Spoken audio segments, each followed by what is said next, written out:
Pero hoy, este domingo, no vamos a hablar en Proverbios, ¿verdad? Porque ahora nos toca estudiar la Biblia en el Evangelio de San Juan. En el Evangelio de San Juan, que el Señor nos ha dirigido hasta ahorita para poder estudiarlo. Hay unas pruebas que nosotros podemos usar para comprobar de que este Evangelio es verdadero. El testimonio y la paternidad de él, que fue el padre, fue el apóstol Juan, ¿verdad? Así se dice, él fue el que, ¿verdad? Dios le dio la gracia para escribir este Evangelio. Y los padres después de la iglesia fueron los que también comprobaron que Juan fue el autor, como Ignacio alrededor del 110 después de Cristo. Dice, el Espíritu, él sabe de dónde viene y a dónde va. Y nosotros nos podemos ver nosotros que esto se encuentra en Juan, en el capítulo 3, versículo 8. Ignacio fue uno de los padres de la iglesia, como también Policarpo. Policarpo también fue otro padre de la iglesia, que también cita también Primera de Juan, capítulo 4, versículo 2 y el versículo 3 también en su ministerio. Eusebio también aclara que Papías, era otro padre de la iglesia, Eusebio y Papías, ¿verdad? Citan esta epístola también, esta primera epístola de Juan, Eusebio y Papías. Ireneo también es citado por Eusebio también, que de pequeña salía a oír a Policarpo hablar de su relación con Juan y los otros que habían visto al Señor. Estas son comprobaciones que comprueban que el Evangelio de Juan es verdadero. ¿Y por qué tenemos que tener esto? Por en caso de que hay a veces personas que se profundizan en la lectura y a veces tienen ellos dudas. Y nunca pensemos que nosotros no tenemos también la defensa para poder defender nuestra fe. No se nos olvide de estos padres de la iglesia. Estos fueron los primeros padres después, ¿verdad?, de los apóstoles. Fueron los que, el fruto que quedó de los apóstoles, estos fueron Ignacio, Policarpo, Eusebio, Papías. Estos fueron los padres en ese tiempo que se encargaron, ¿verdad?, de la iglesia. Fueron los pastores de la iglesia.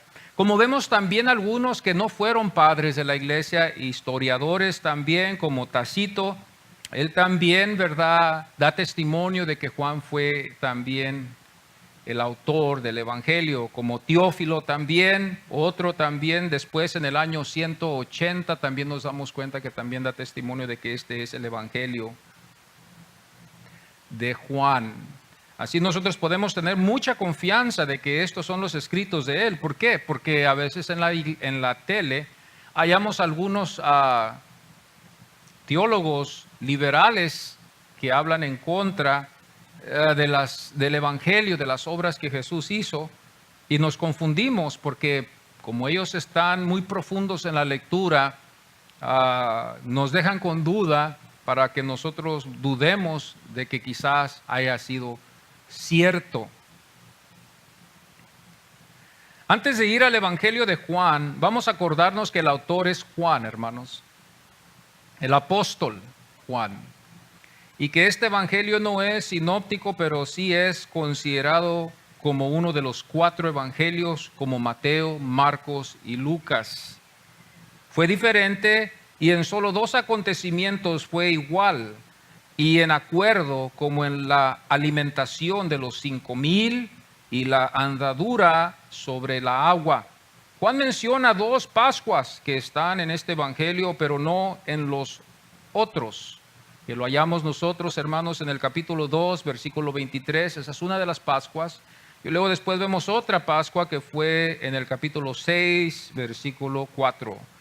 Nos damos cuenta nosotros aquí que estas son Pascuas, ¿verdad?, que Juan señala que son distintas a los otros evangelios sinópticos. Por eso los otros evangelios, por en caso de que no sabíamos, se llaman sinópticos, porque están en la misma vista, están centrados en el mismo, están enfocados en el mismo tema. Casi parece que están escritos iguales por el mismo autor, pero son diferentes autores. Pero Juan Es distinto a estos evangelios sinópticos, que así le llamamos.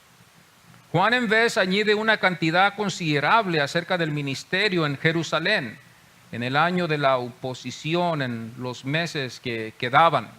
Eso lo hallamos en el capítulo 10 hasta el 22, donde el Señor estuvo en Jerusalén con ellos, y un poquito más antes del capítulo 10, donde el Señor estuvo con ellos, como hoy en esta mañana estaremos enfocándonos en el capítulo 10. El propósito del autor fue para que creyamos en el Hijo, y también el Evangelio de Juan es considerado apologético. Es un evangelio considerado apologético. ¿Qué es apologético? Es lo que estamos viendo que se puede usar para defender la fe. Juan 20, versículo 31 dice: pero estas se han escrito para que creáis que Jesús es el Cristo, el Hijo de Dios, y para que creyendo tengáis vida en su nombre. Juan 20, 31. También este evangelio declara su deidad al inicio, en el prólogo de Juan, en este evangelio, en el capítulo 1. Ese es el prólogo de este evangelio, y ahí es donde podemos ver la deidad. La deidad significa que era Dios, es Dios. La deidad es que en la misma esencia fue Dios, en sus características demostró Jesús que fue Dios, y por esa razón hemos creído que Él vino de Dios. Este es el prólogo del Evangelio de Juan. La semana pasada vimos el resultado del propósito de poder ver la salvación del Hijo del Hombre, que miró el que fue ciego de nacimiento, que Jesús sanó y que después creyó para adorarle. Esto fue el contraste de los fariseos, escribas y saduceos. Después nos enseña en el mismo contexto esta alegoría que vamos a ver, esta presentación de ficción, porque alegoría significa que no fue una historia verdadera, sino que fue una ilustración, fue ficción, que nos lleva a entender quién son las ovejas y quién es el buen pastor. Jesús acaba de consolar al que fue expulsado de entre ellos como su oveja. Los que lo interrogaron dudaron, y claro fue que no estaban dispuestos a creer con todo lo que se manifestó. Ellos fueron los líderes religiosos de aquel entonces, que enseñaban al pueblo. Ellos eran los maestros, podemos decirlo así, los pilares, los arquitectos, y también fueron llamados también los pastores también de las ovejas. Fueron llamados los pastores de las ovejas de Dios. De estos pastores hablan los profetas. Hablaron de ellos. Jesús nos enseña en esta alegoría, esta presentación de ficción, para mostrarnos que Él fue el buen pastor y que los de antes fueron ladrones y salteadores, y que sus ovejas lo siguen y oyen su voz en su palabra, la Biblia. Y no es una voz mística, ¿verdad? Una voz mística y vaga en la que está hablando el Señor, sino que es su palabra la que estamos hablando, esa es su voz. Los que están en su redil son sus ovejas, y Jesús es el buen pastor que vino. Vamos así a ponernos en pie, hermanos, y vamos a ir a Jeremías para darnos una idea lo que estamos hablando hoy, en esta mañana, concerniendo los pastores. Jeremías 23.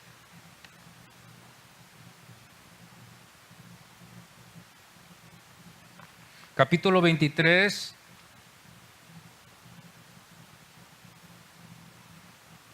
Así lee la palabra del Señor, y luego después vamos a ir al Evangelio de Juan, al capítulo 10, y vamos a leer del versículo 1 hasta el 6.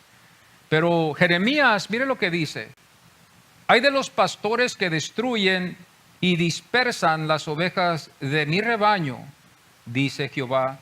Por tanto, así ha dicho Jehová, Dios de Israel, a los pastores que apacentan mi pueblo: vosotros dispersasteis mis ovejas y las espantasteis, y no las habéis cuidado. He aquí yo castigo la maldad de vuestras obras, dice Jehová. Vamos a ir así al Evangelio de Juan. Juan capítulo 10. Y vamos a leer aquí en el capítulo 10, del versículo 1 hasta el 6. De cierto os digo, el que no entra por la puerta en el redil de las ovejas, sino que sube por otra parte, ese es ladrón y salteador. Mas el que entra por la puerta, el pastor de las ovejas es, a este abre el portero, y las ovejas oyen su voz, y a sus ovejas llama por nombre, y las saca. Y cuando ha sacado fuera todas las propias, va delante de ellas, y las ovejas le siguen, porque conocen su voz.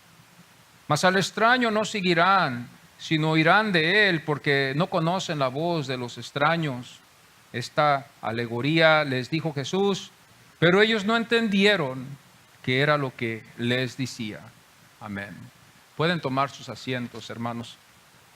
Entonces, a iniciar este capítulo, ¿verdad? Nos damos cuenta que es parte también del capítulo 9.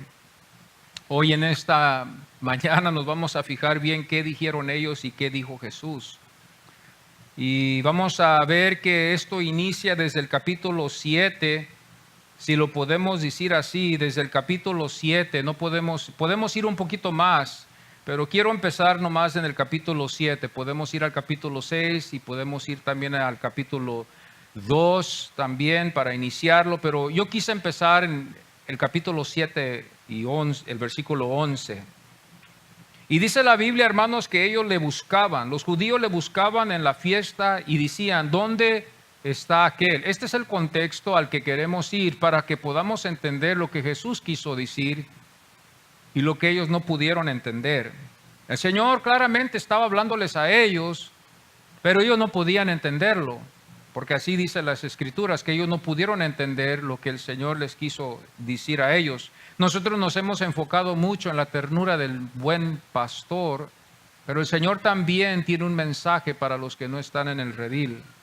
El Señor tiene un mensaje para ellos, ¿verdad? Como nos enseña el Evangelio. El versículo 16 del capítulo 7 nos damos cuenta que también el Señor les dice, mi doctrina no es mía, sino de aquel. Comprobando de que la doctrina que Jesús enseñó fue igual y no distinta al del Padre, para que ellos pudieran verlo aceptado. Mas esto fue lo contrario, fue un contraste y no lo aceptaron así ellos. Pero el Señor aquí se identifica con ellos y les dice, mi doctrina es la del Padre. Mi doctrina no es mía, no es algo que yo inventé, no es algo que yo formulé para dársela a ustedes. Mi doctrina no es mía, sino de aquel del que le envió, que era el Padre. El Padre los había enviado. Ellos, ¿quién eran ellos? Ellos eran los fariseos, los saduceos y los escribas, que vemos nosotros que estaban en este contexto, que estaban totalmente en contra del Señor.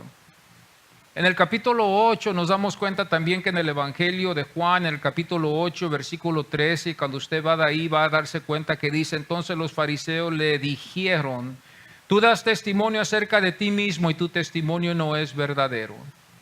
Fijémonos bien cómo nosotros podemos también compararnos con el Maestro cuando el mundo nos rechaza. Podemos ver que ellos rechazaron al Maestro, que fue el Mesías, que es nuestro Salvador y nuestro Redentor y nuestro Señor. Nos damos cuenta que también a Él, así como lo rechazaron a Él, también a nosotros nos van a rechazar. Y así como Él sintió el dolor, nosotros también vamos a sentir el dolor por el rechazo. Esta fue la doctrina que el Señor les trajo a su pueblo. Este fue Él, este fue Jesús. Cuando vemos en el versículo 31 del mismo capítulo, si vosotros permaneciereis en mis palabras, seréis verdaderamente mis discípulos. Estamos dándonos cuenta aquí que los que siguen a Jesús van a ser sus discípulos. No pueden ser llamados otra cosa más. Si nosotros somos discípulos de Jesús y a Él es el que vamos a seguir. Aquí nos damos cuenta otra vez que el Señor, hermanos, hace una aclaración para que nosotros sepamos bien quiénes son los de Él y quiénes no son los de Él.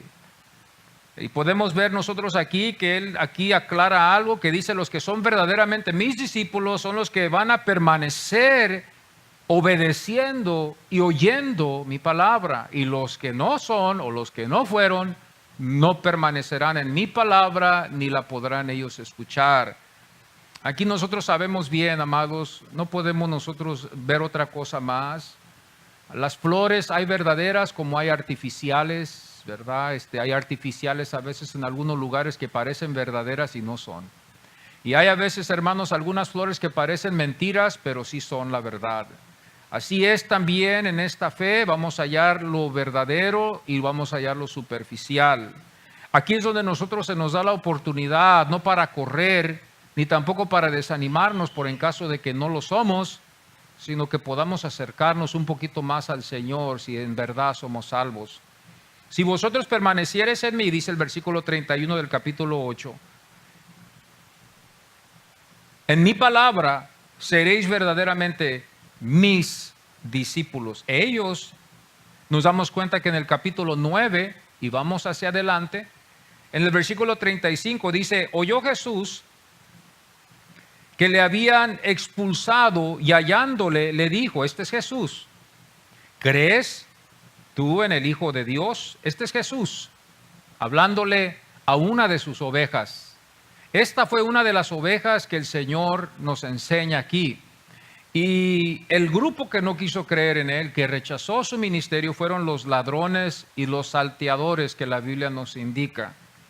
Estuve yo haciendo este estudio, hermanos, y dándome cuenta que esto fue lo que el Señor les llamó a este grupo. Y lo llamó con amor, no lo llamó con odio, sino les llamó así con amor y con ternura. Lo aclaró Él así, que eso fue lo que había ahí. El versículo 40 dice, ¿acaso nosotros también? ¿Acaso nosotros somos también ciegos? Ellos dijeron, ¿acaso nosotros también estamos ciegos? Nosotros podemos ver bien, y el Señor ahí los atrapa al momento. Digo, si ustedes ven bien, tienen culpa, porque no ven que este es el Hijo de Dios. Es lo que les quiso dar a entender a ellos. Ustedes, cuando ven lo que yo hice, y ustedes dicen que ustedes ven, deberían de haber visto que yo soy el Hijo de Dios. Deberían de haber creído en mí.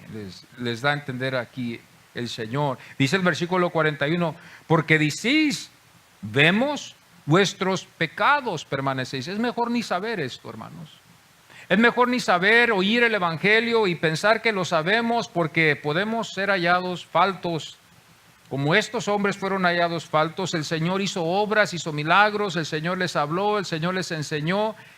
Y aún hasta el Señor les dijo, ¿por qué me queréis matar? ¿O por qué no están en acuerdo conmigo si yo hablo lo que están enseñando en la ley? Jesús nunca estuvo en contra de la ley. Jesús, al contrario, fue uno que enseñó cómo cumplir la ley.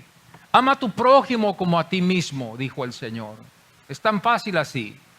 Todo se resume la ley en eso. Ama a tu prójimo como a ti mismo. Allí podemos nosotros resumir la ley, donde nosotros no vamos a adulterar, no vamos a fornicar, no vamos a robar, no vamos a tener otros dioses. Vamos a honrar a nuestros padres, a nuestras madres, porque amamos al prójimo como nos amamos a nosotros mismos. Es tan sencillo así. Ahora, cuando vamos nosotros al capítulo 10, versículo 1, la Biblia nos enseña y dice, el que entra por la puerta en el redil, y luego más después dice, ese es el que no entra, ese es ladrón y salteador. El que no va a entrar por la puerta, que es Jesús. El que busca entrar por otro lugar, el buen pastor aquí nos enseña a nosotros para tener esto en mente, de que los que son de Él entrarán por la puerta y los que no son, no entrarán por la puerta. El versículo 8 dice, todos los que antes de mí vinieron ladrones son y salteadores, el Señor les dijo. Aquí vemos nosotros muy bien, hermanos, lo que el Señor aclara, ¿verdad? Para que nosotros podamos ver lo que el texto nos enseña y lo que Él les dijo a ellos. El que no entra por la puerta, ellos no entraron por la puerta, hermanos. No podemos nosotros defender este caso, ¿verdad? Con ellos y decir, bueno, ellos entraron por la puerta, porque si hubieran entrado, hubieran aceptado a Jesús. Hubieran aceptado a Jesús y hubieran entrado por esa puerta, pero nos damos cuenta que el versículo 1 dice, el que no entra por la puerta. Ellos no entraron por la puerta, ellos no fueron discípulos, ellos fueron discípulos de Moisés, mejor decirlo. Ellos fueron discípulos de Moisés. Ellos no entraron por la puerta, ellos fueron los escribas, los fariseos, los saduceos. Ellos no entendieron a Jesús. Es muy importante poder entender la lectura, ¿verdad? Y a veces yo me desespero y podemos todos entrar en una desesperación cuando no podemos entender el texto de la palabra del Señor. Queremos entenderlo, queremos nosotros entenderlo y comprenderlo bien. Y se requiere estudio, se requiere, hermanos, leer, se requiere un tiempo, ¿verdad?, hacia la lectura, ¿verdad?, la palabra del Señor. Se requiere también ayudas, no también es algo que se puede hacer uno solo y sí, yo lo puedo entender todo, porque en casos todos tenemos que tener ayudas para que nos ayuden a comprender un texto. Y ese es mi trabajo, para traerlo aquí a ustedes y ustedes puedan también entenderlo, ¿verdad?, con las herramientas que se nos ha dejado para usarlas. Ellos admiraban de los milagros, pero a Satanás culpaban que era el que hacía los milagros. Fíjense bien, ellos decían, es por medio de el diablo, es por medio de un demonio que tú haces milagros. Ellos estaban conscientes, hermanos, y estaban ellos hablando de que ellos veían, y más aún así acusaban todo lo que el Señor hacía, que fue del diablo y que no fue divino, que fue del Padre. Ahora, yo estaba escuchando, ¿verdad?, que estos rabinos, en algunos casos echaban fuera demonios. Algunos de ellos tenían esa virtud, ¿verdad?, de poder echar fuera demonios de entre ellos.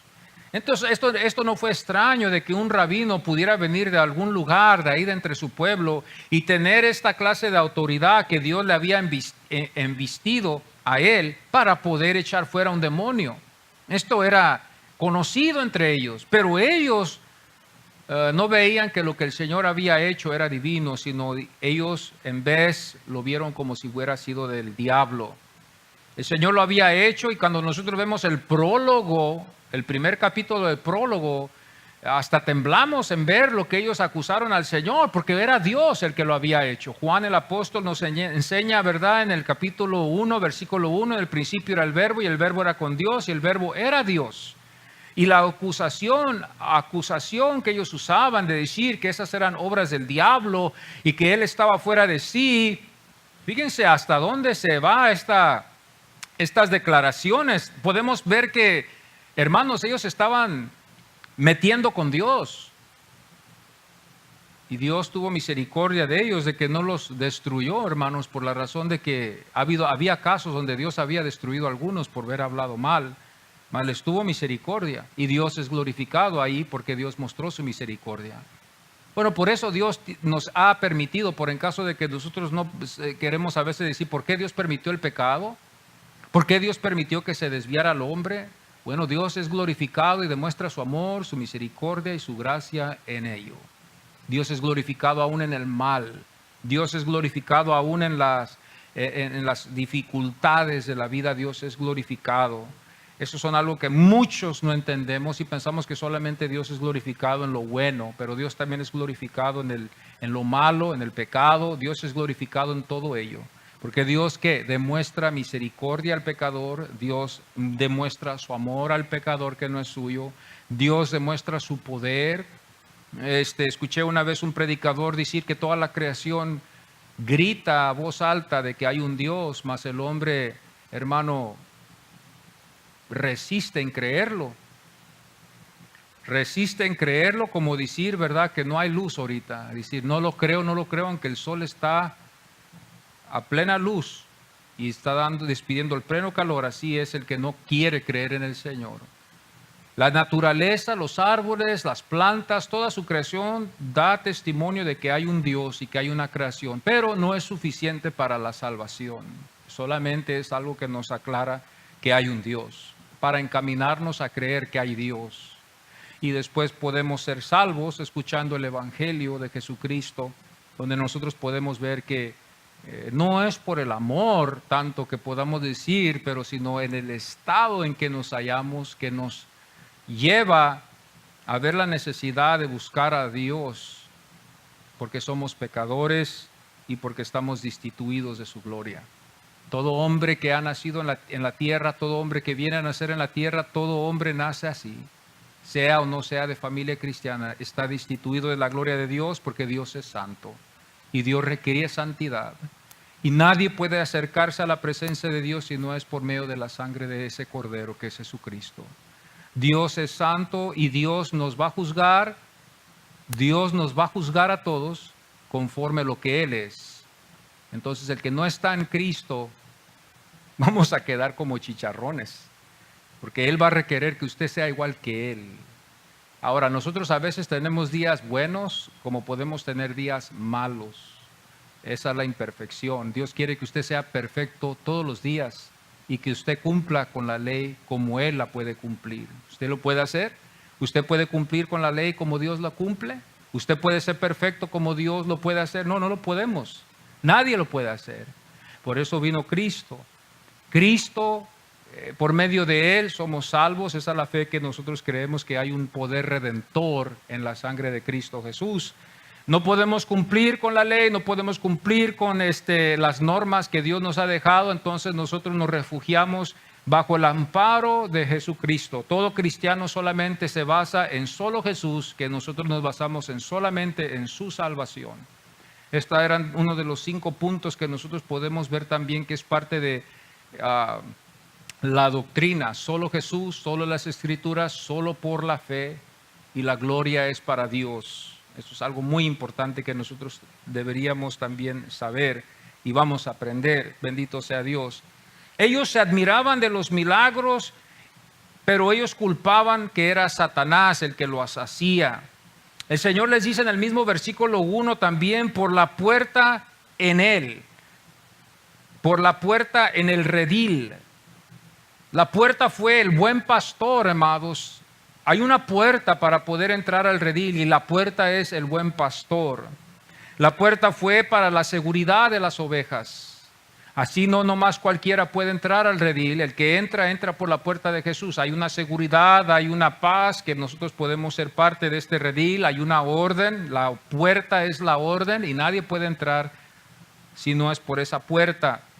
La puerta fue conocida por todos, ¿verdad? Del redil. Todas las ovejas conocían esa puerta porque esa puerta era el pastor, el buen pastor. Él era la puerta que cuidaba y que sellaba la seguridad de ellas. Como así podían ellas entrar al redil, así ellas también eran protegidas por la puerta para que así no entrara nadie. Así como la puerta en su casa, usted la cierra y a veces le pone candado, así la puerta eso divide para que nadie pueda entrar a su hogar y vaya a causar algo, por en caso de que haya ahí un malhechor que anda caminando buscando algo que hacer, algo malo. Usted puede tener su puerta lo protege a usted, a su hogar, a su familia, a todos los que están ahí dentro, detrás de esa puerta. Cuando usted le pone candado, nadie puede entrar. El Señor aquí no nos dice que tuvo candado, pero aquí nos enseña que Él fue la puerta de seguridad. Y todo el que entra al redil, amados, esto significa aquí, para que no haga confusión, porque hay algunos que piensan que todas las religiones nos llevan al cielo. No necesariamente nos enseña eso la Biblia. La Biblia nos enseña que todos tenemos que invocar a Jesucristo como nuestro único Salvador. Hay muchos que piensan hoy en día, y aunque toda la mayoría diga que hay muchas religiones que nos pueden llevar al cielo, están equivocados, porque la palabra del Señor es verdad. La palabra del Señor nos dice que nomás hay una sola puerta. Y hay muchos que dicen que no, que hay muchas puertas, que allá nos vamos a dar una sorpresa, que allá vamos a ver esto, vamos a ver lo otro. La Biblia solamente habla de que Jesús es la única puerta, para que no haya confusión. La puerta fue considerada por todos del redil. Todos los que estaban en el redil, todos entraron por esa puerta. Usted entró por esa puerta, yo entré por esa puerta. La puerta se cerraba y también se abría. No era una puerta que estaba remachada atrapando a las ovejas. Las ovejas podían entrar a la seguridad y las ovejas también eran llamadas para salir, también para comer pastos verdes. ¿La puerta quién es? Jesús. Jesús. Dice el versículo 1 otra vez: en el redil de las ovejas. De cierto, y esto es lo que me hace a mí temblar, hermanos, por la razón de que dice de cierto, estamos hablando de una verdad, aunque esto fue una alegoría, pero fue verdad el significado espiritual. Quizás la ilustración es una alegoría, una presentación de ficción. Y usted va a decir, bueno, aquí se está contradiciendo porque aquí dice desierto, desierto, sí. Pero no se está contradiciendo porque el significado de esa alegoría era verdadero. Era una verdad que el Señor así usó para demostrarles a los que no habían creído, cuando el ciego fue sanado, el lugar donde ellos se hallaban. En el redil de las ovejas, el redil fue de las ovejas. ¿Quiénes son las ovejas? Usted y yo. El redil fue del buen pastor, Él es el buen pastor. Ahora el Salmo 23 nos dice, Jehová es mi pastor y nada me faltará, y aquí vemos nosotros al buen pastor, a su hijo. El redil era seguro y para ellas. El redil era seguro y para ellas. Hay una seguridad eterna para los que están en el redil en el Cristo. Hay una seguridad eterna, no se basa en nuestras fallas. Aquí nos vemos que nos basamos en la fe en Cristo. Esta es una tarea que usted tiene que llevarse a la casa, de tener a Cristo solamente en su corazón. Y estar seguro de que usted tiene a Cristo en su corazón, y si no lo tiene hoy lo puede aceptar usted en su corazón. El redil, la única seguridad que vamos a hallar es que si podemos entrar solamente por medio de Cristo Jesús. El redil fue solo para sus ovejas. El redil no fue para otras, sino fue para sus ovejas. Las ovejas, dice el versículo 1 otra vez, las ovejas son del buen pastor, y las ovejas son del buen pastor, y el buen pastor es de las ovejas. Las ovejas conocen al buen pastor, y el buen pastor conoce a sus ovejas. Las ovejas son suyas para siempre. Las ovejas son suyas para siempre. Las ovejas lo siguen. Las ovejas conocen su voz. Las ovejas están protegidas por Él. Las ovejas las llama por nombre. Las ovejas las lleva a pastos verdes y al río para beber. Las ovejas son suyas y Él de ellas. Las ovejas son suyas porque dio su vida por ellas. Él no dio su vida por otras, Él dio su vida solamente por ellas. Tenemos que ver esto. Hay algunos casos que algunos creen, ¿verdad?, que el Señor murió por todos. El Señor no necesariamente se comprometió en morir por todos. Él vino a buscar lo que se había perdido. Él vino a buscar lo que se había perdido, lo que el Padre le llamó a venir a salvar. Es todo. Y su obra es considerada victoriosa porque no tuvo fallas en ninguna de ellas. Con su palabra es enviada por el Espíritu Santo. La palabra del Señor no regresa para atrás vacía a los que Él va a salvar. Es derrotada y se ve de derrota cuando vemos nosotros los que resisten y que nunca llegan a la salvación. Decimos, y hay una confusión. Yo no sé cómo algunos de ellos la defienden, pero el Señor vino a salvar a los que Él vino a salvar, a sus ovejas. Y sus ovejas lo conocen y dan sus vidas por Él. Aquí nosotros nos damos cuenta que en la nación judía, estaba yo escuchando, ¿verdad?, que ellos entienden bien que Dios los castigó a ellos por ser lo que fueron. Pero son duros ellos, son tercos. Cuando yo veo, hermanos, estos videos a veces de algunos rabinos que se levantan en contra, ¿verdad?, a refutar y defender sus cosas, a veces me dejan, hermanos, temblando, porque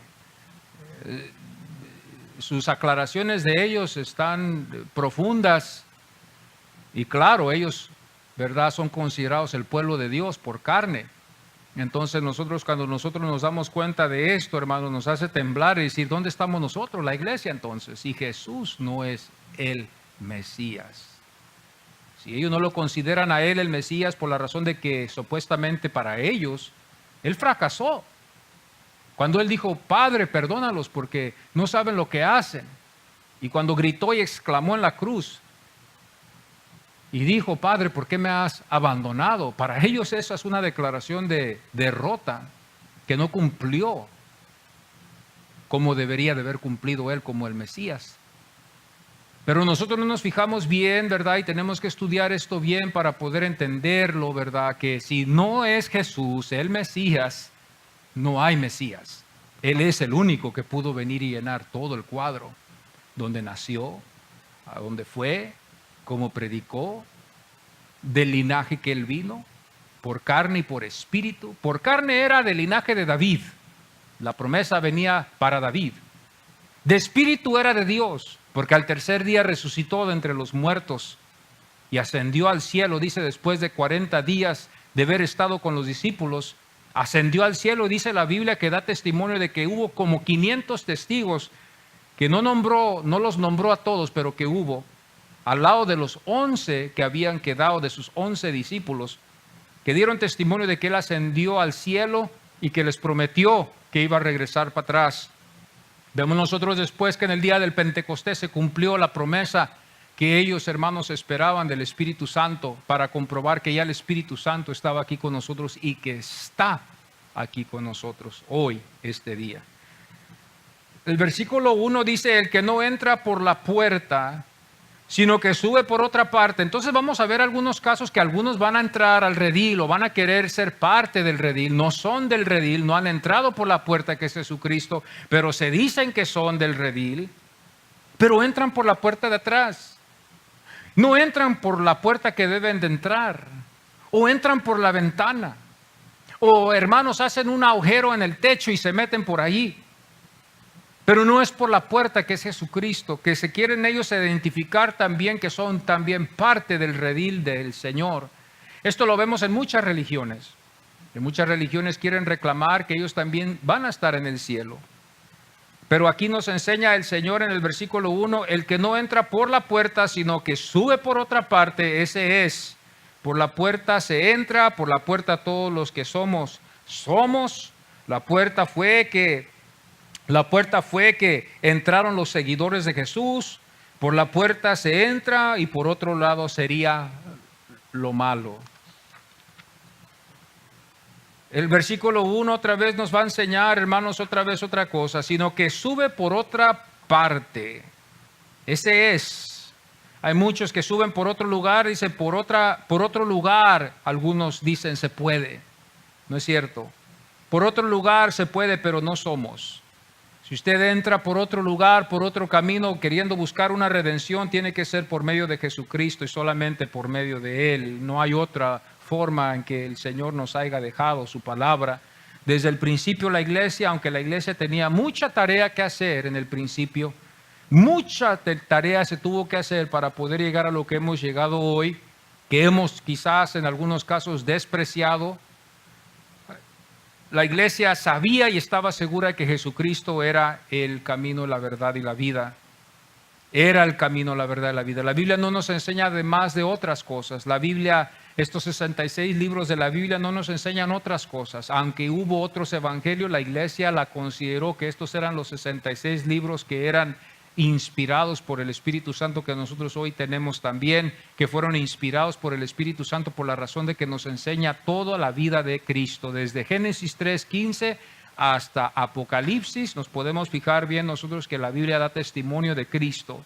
Hubo algunos libros en la Biblia que también se consideraron que no, quizás deberían de haber estado ahí, como los cantos de Cantares, ese es uno de ellos. Quizás también hubo dudas, algunos casos también con epístola de Santiago por Martín Lutero, que también dijo que quizás esa obra no debe de estar en la Biblia por la razón de que habla de las obras en la fe, pero se ha incluido, ahí está el libro, ahí está la epístola de Santiago y la tenemos también para nuestra edificación. Pero vemos nosotros aquí, hermanos, que la Biblia nos enseña en el versículo 1, sino que sube por otra parte. Antes de que podamos ver toda la historia, nos damos cuenta que el Señor rápidamente aclara estas cosas para que nosotros podamos ver, hermanos, las ovejas de su redil, para que podamos ver a sus verdaderos discípulos, para que nosotros podamos ver, hermanos, los que son parte de Cristo Jesús, los que creen en Él. Este es el Evangelio de Juan. Y rápidamente aquí nos damos cuenta, hermanos, aunque es difícil decirlo hoy en estos tiempos, pero el Señor hace aquí una aclaración de quiénes son y quiénes no son. De cierto os digo, el que no entra por la puerta en el redil de las ovejas, sino que sube por otra parte, ese es ladrón y salteador. Sino que sube por otra parte, otro lugar, se puede decir. entra por otro lugar. Por otro lugar se puede, pero no somos. Hay algunos que quieren entrar y quieren ser parte, pero no entran por la puerta. Es Cristo Jesús la puerta, pero ahí están, pero no son de Él. Al final, el Señor les dirá a ellos: apartados de mí, obreros de maldad, yo no los conozco. El plan es no que nosotros conozcamos de Él, no es de que nosotros nos hagamos muy sabidos de Él, que tengamos mucho conocimiento, que tengamos mucha palabra, que tengamos mucho tiempo en la lectura. No es ese el caso. El caso es de que Él nos conozca a nosotros. El caso es de que estemos seguros de que Él me conoce por mi nombre. Esto es lo que es de mi oración todos los días. Señor, que me conozcas, que sepas quién soy yo. Que el día que yo esté allí, Señor, delante de tu presencia, que no vaya a ser un día donde yo pensé que era, pero no fui, y me halle yo destituido de tu gloria por toda la eternidad. Yo quiero saber en seguridad. ¿Por qué? Porque no somos perfectos, porque a veces puede haber fallas, porque a veces no hay ese ánimo que tenemos, porque no podemos llenar nosotros la perfección del Señor. Por eso a veces nosotros tenemos que hacer estas aclaraciones y decirle: Señor, que tú me conozcas, Señor, que tú me llames por nombre. El Señor no se compromete a llamarnos por nuestro nombre nomás porque nosotros lo decimos. El Señor ya aclaró eso y lo aclara en la Biblia. El que estuviera escrito en el libro de la vida será salvo. El Señor aclara esto, y el nombre tiene un título, tiene un peso grande. El que es llamado por su nombre, el que tiene nombre, es el de Él. Los que no tienen nombre nunca fueron hallados en el libro de la vida. Oh, bendito Dios, que Dios nos halle para que nosotros todos podamos vivir por toda la eternidad con Él y que no vayamos a perecer. Porque en ese día, hermanos, ya no va a haber lugar para que nosotros podamos regresar para atrás y querer cumplir. Estaba yo escuchando una vez a uno que dijo, uno de los más grandes lamentaciones que el hombre tiene al final de su vida es de que nunca leyó. Esa es la más grande lamentación que muchos de los más grandes, o no de los más grandes, de las personas que llegan a ser ancianos, de que no leyeron, de que no pudieron leer literatura, de que no pudieron vivir sus vidas como las querían vivir, sino que las desperdiciaron. No quedan satisfechos. Es un consejo para el joven, para que viva su vida como se debe de vivir. La mente es triste, ¿verdad? Irse de este mundo sin haber leído literatura, sin vernos enfocado en las cosas de Dios y nomás ver vivido nomás solamente como una hoja que cae del árbol y que el viento se la lleva aquí para allá. Qué triste es esa vida, que no va a haber satisfacción en ello. Mientras tenemos a Cristo, vivamos lo más profundo que podamos vivir con Él, gozándonos de todo lo que el Señor nos ha concedido poder, agradándole a Él siempre. Por otro lugar, busca el mundo, pero no es del redil. El mundo busca otro lugar para entrar al cielo. El mundo secular, el mundano, busca otro lugar para poder entrar al cielo, pero no va a ser sin Cristo. Por otro lugar, es mejor para el que tiene malas intenciones. El que tiene malas intenciones busca no entrar por donde entra Cristo o por donde Cristo nos ha llamado. El que tiene malas intenciones trata de saltar el cerco porque sus intenciones no son buenas. Una de las cosas que yo estaba viendo ya para concluir con esta enseñanza, lo que el Señor nos enseña, yo se lo digo porque está en las Escrituras. Jesús ya les había dicho lo que fue del templo y ellos eran por culpar. Jesús ya les había dicho lo que fue del templo y ellos eran por culpar. Juan 2:16. Si ustedes pueden ir a sus Biblias, Juan 2:16. No hagáis de la casa de mi Padre casa de mercado. Es una indirecta. Yo creo que es una indirecta. Juan 2:16. Mateo 21:12 dice: mas vosotros habéis hecho cueva de ladrones. Fíjense bien que no les llama directamente, ustedes son ladrones. Pero ellos habían hecho ese templo una cueva de ladrones. Y ellos eran los ladrones. Ellos eran los ladrones, ellos eran los salteadores. El Señor no se lo dijo directo a ellos porque el Señor les habló con una sabiduría profunda y grande y divina. Él es Dios, Él es el Salvador, no hay otro Salvador. Él nos vino a enseñar el camino como hombre hacia Dios, el Padre. Juan lo llama, en el principio era el Verbo y el Verbo era con Dios y el Verbo era Dios. Este es Juan capítulo 1, versículo 1 en adelante. Él era el Verbo, Él era la vida. A Él es el que vinieron, ellos nacieron para dar testimonio de Él. Yo nací para dar testimonio de el Verbo, es todo. A enseñarle a la iglesia que Jesucristo es el camino, la verdad y la vida. Marcos 11, 17. Esto es lo que yo apunté hoy en esta mañana. Jesús ya les había dicho lo que fue del templo y ellos eran por culpar. Fíjese lo que dice Marcos 11, 17. Le habéis hecho cueva de ladrones. Y otra vez, Juan 10:1 dice, sino que sube por otra parte, ese es ladrón y salteador. Ese es, y ya empieza el Señor a desarrollar esta alegoría. Indirectamente el Señor les dice a ellos, ustedes son ladrones, porque hicieron el templo de mi Padre como una cueva de ladrones. Y ustedes son los ladrones que habitan en la cueva para asaltar a la gente. Ustedes son los ladrones, ustedes los líderes, ustedes son la cueva, los que están en la cueva y que asaltan al pueblo y que ustedes están no haciendo la voluntad de mi Padre,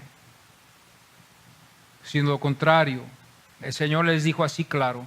Mire lo que dice Lucas 19:46. Mas vosotros la habéis hecho cueva de ladrones. Entonces lo vemos esto en Lucas, en Marcos, en Mateo. El Señor les quiso dar a entender a ellos, hermanos, aquí en este otro contexto, de que esa cueva fue hecha para ladrones y ellos eran los ladrones.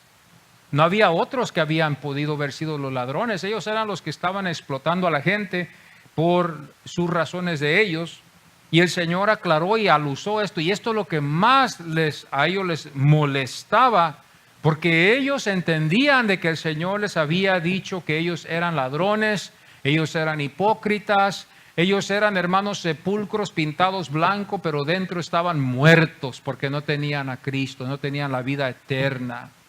Fíjese estas declaraciones del Hijo, qué valiente, qué valor de él haber estado con 11 hombres solamente y hablar en contra de todo el Sanedrín, toda esta tradición oral que había de ellos en ese entonces. En eso, hermanos, nosotros nos damos cuenta que Jesús fue un valiente hasta la cruz, porque Él fue a la cruz y murió. ¿Quién iba a querer morir en la cruz? Por aún su propio amigo se nos iba a hacer difícil, cuanto más por todos sus enemigos, como dice la Biblia. Él murió por nosotros. Qué amor tan grande por los suyos, que fuimos sus enemigos, porque el Señor nos había ya elegido desde aún antes de la fundación del mundo para ser salvos nosotros, y el pecado fue lo que impidió la salvación. Pero Cristo vino para morir por nosotros, para salvar lo que el Señor ya había elegido, para estar con Él por toda la eternidad. Este es Dios, este es su amor. Su amor es grande y nunca nos sintamos nosotros que Dios nos vaya a deber algo. Dios no le debe a nadie nada. Dios no le debe a nadie salvación. Dios no le debe a nadie vida eterna. Es más, Dios es misericordioso. Que Dios haya cambiado su plan de haber producido salvación para los que fuimos pecadores, que somos ya salvos por su gracia. Ha habido proveído un camino para que nosotros pudiéramos llegar al cielo. Esto era la enseñanza, hermanos, que los hermanos enseñaban, de que Dios había proveído un camino para los suyos, para que fueran salvos. No es una injusticia, porque Dios demostró su amor, aún siendo santo, demostró su amor a los suyos. Y demostró su amor aún a los que no son suyos, porque aún ellos pueden escuchar el Evangelio y pueden también ser bendecidos. Es una forma, como vamos a suponer, gracia que Dios tiene hacia el pecador. Pero hay una gracia sobre la gracia que la Biblia nos enseña. Hay una esperanza sobre la esperanza, porque hay una esperanza para el que no está en Cristo. La esperanza es de que puede ser salvo. La esperanza es de que mañana se puede aliviar. La esperanza es de que le puede ir bien, pero no es salvo. No es salvo. Su alma no es del Señor. hasta que él invoque y acepte a Jesucristo en su corazón y viva para él para siempre. Hay una gracia que Dios le da, dice la Biblia. Juan nos enseña a nosotros el Evangelio de Mateo, parece que es, donde Jesús aclara y dice: el sol brilla para el bueno y para el malo. Se ha creído, ¿verdad? Los maestros antes, ¿verdad?, llegaron a explicar esto, de que esa fue la gracia que Dios le da al pecador para poder sembrar y poder cosechar. Hay un misterio en ello, porque a veces nosotros pensamos que a los que le van bien son de Dios y a los que le van mal son del diablo, o no son de Dios, o que Dios no está contento con ellos. Pero nos fijamos bien que el texto nos enseña después en el libro de Job. Job nos enseña que él fue un hombre justo, que elevaba oraciones cada mañana por su familia, mas así le plació a Dios probar a Job. Y Dios así lo probó, y Dios lo sostuvo, y Satanás pudo hacer muchas cosas contra Job. Le quitó sus hijos, le quitó su casa, le quitó todo lo que tenía, se enfermó, su carne estaba enfermo Job. Pero nos damos cuenta después que el Señor le dice a Satanás: Satanás, tú puedes hacer todo lo que tú quieras hacer, mas no le toques su alma. Tú puedes hacer todo. Ese es el cristiano, que a veces vamos a ganar, vamos a perder, a veces vamos a tener, a veces no vamos a tener, a veces van a pasar dificultades en nuestras vidas, pero el Señor preserva la alma del justo, que Él justificó. El que es justificado por la fe en Cristo Jesús se haya justificado, y todo puede pasar alrededor de él, mas su alma no podemos tocarla. Esto es lo que vemos nosotros hoy. El texto nos enseña en Mateo, en Marcos, en Lucas, donde el Señor les llama a ellos hermanos ladrones. Es una indirecta, les dice: ustedes han hecho esto cueva de ladrones. Cueva de ladrones fue hecho el templo, cueva de ladrones que robaron al pueblo, cueva de ladrones fueron, cueva de ladrones se hicieron, cueva de ladrones donde ellos estaban, cueva de ladrones donde los ladrones moraban, y cueva de ladrones llegamos a concluir esta enseñanza. Jesús nunca fue, pero sí se puede usar su nombre para ser un ladrón. Escúchenme bien. Jesús nunca fue, pero sí se puede usar su nombre para ser un ladrón. Vamos así, hermanos, a seguir adelante y tener mucho cuidado cuando nosotros usamos el nombre del Señor, como muchos en muchos casos. Cuidarnos, tener mucho cuidado hoy en estos tiempos, en lo que está aconteciendo. Por eso nos metemos en la lectura, mis amados hermanos, en esta iglesia, y queremos siempre estar en la lectura, la lectura, la lectura, la lectura. Y todo lo que, hermanos, surge a veces lo tenemos que llevar a la luz de la lectura y darnos cuenta, y Él es el buen pastor. Vamos a ponernos en pie. Si hoy en esta mañana hay una inseguridad en su vida, puede verlo. Usted puede hoy, si usted cree en Jesucristo como su único Salvador, aceptarlo. Si usted tiene una duda de que su nombre está escrito en el libro de la vida, usted hoy en esta mañana lo puede hacer. Esto no es de jugar. Esto no es de jugar. Yo quiero estar seguro. Yo no sé si usted no quiere estar seguro. Si no hay un interés de estar seguro, entonces si esto es o no es verdad, entonces estamos perdiendo el tiempo. Pero si no estoy yo aquí para perder el tiempo, yo quiero estar seguro de que mi nombre esté escrito en el libro de la vida. Quiero siempre tener en mente que el Señor no está comprometido con llevarme a Él, al menos de que esté en su plan de Él, de salvarme. Queremos estar en el plan de Él. Hoy en esta mañana podemos pedirle al Señor. Si nos hemos alejado, si estamos inseguros, si le hemos fallado, que todos yo creo que le hemos fallado, todos, nadie es perfecto.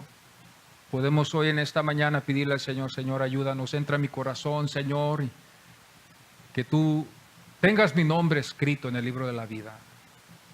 Esto es serio, hermanos, esto es serio. Padre Santo, Señor, estamos delante de tu presencia y te damos muchas gracias por este mensaje, Señor. Tú eres el buen pastor, Señor. Yo quiero ser de tu redil, Señor. Yo quiero ser una oveja tuya. Yo confío en tu palabra, Señor. No soy perfecto, no tengo nada que traerte de lo mío, Señor. Nada puedo traer, no soy nadie, Señor.